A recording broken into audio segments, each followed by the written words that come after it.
If you are studying for the Asvab or just really looking for help for algebra, you've come to the right spot. This is one of the arithmetic reasoning practice sets from the Asvab book to prep yourself and ready to go for that test. Now there are 2 tests for each area. This is the arithmetic reasoning one. There's 15 questions per test. So I will be doing a total of 15 videos, 2 questions in each. And then I'll also be doing the same thing for the mathematical content knowledge questions as well. So let's get started. Question number 3. What is the least common multiple of 7, 9, and 21? And you have your options. Now what we're going to do is we're going to take a look at factor trees. So we will start off with our first factor tree, which is 7. Prime factors would be 1 times 7. We're going to do our next number, which is 9. Prime factors of 9 are 3 times 3. And then our last one is 21. And prime factors off of that tree would be 7 times 3. Now, when we're doing the least common multiple, we don't want repeats of certain numbers. So we're looking for the lowest possible solution here. So 1 is only on here 1 time, so we don't have to worry about that. 7 is on here, but it's on here twice. So we have it once up here. We don't need to use it a second time. And then over here, we do have 3 times 3. We have a 3 down here. We need both of these 3s because they are needed in order to get the 9. But because there's a duplicate in the 21, we don't need that one either. So what we're going to do is just multiply all 4 of these numbers. Obviously, the one, you don't really have anything changing it.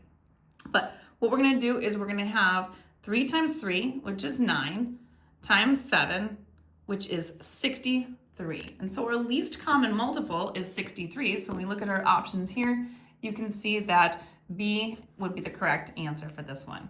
Now let's take a look at the one below. So we have, what is the value of this square rooted number 5 times 3 times 7, 5 times 35 times 7 times 16 divided by 50 times 8. So first thing I'm going to do is rewrite this problem. And we're going to just write it square root, and we're going to simplify because this is not, you're not going to use a calculator for this. So we've got, I'm going to show you the nice way to do this and the easier way to do it. So the first thing I'm going to do is look and see if there's any kind of simplifying that can happen with this set of numbers. Now I do know that when I'm looking at 16 and 8, 16 goes into 8 twice. So I'm going to cancel that 16 out and I'm going to rewrite it with a 2 because 8 goes into it twice. And then 8 goes into itself, obviously, once. So that's going to be, that takes that part out. Now, the other thing I can do is I can do a few things here. If I do, let's say, I'm just going to do this one.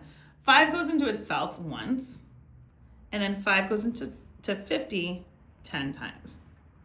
Then that leaves me right here with the square root of, this is going to be 1, so you just have 35 times 7 times the 2 on the top, and then down on the bottom you have 10 times 1, or just 10. So what I can do further, before I go any further, I actually can do a simplification here because 2 goes into itself once, and 2 goes into itself, or 2 goes into 10 5 times. Notice that there's a little bit of a thing. We have a little couple of things that you can do. 5 can also go into 35 as well. So I'm going to cancel that out, leaving me with just 1 right down there. And that goes into 35 7 times. So now, cleaning this up even further, has the square root of 7 times 7, which is 49.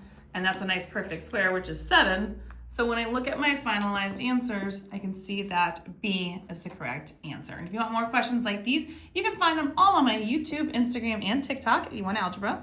And they're going to be located in the Asvab portion of my playlists. Don't forget, like, share, and follow me for more.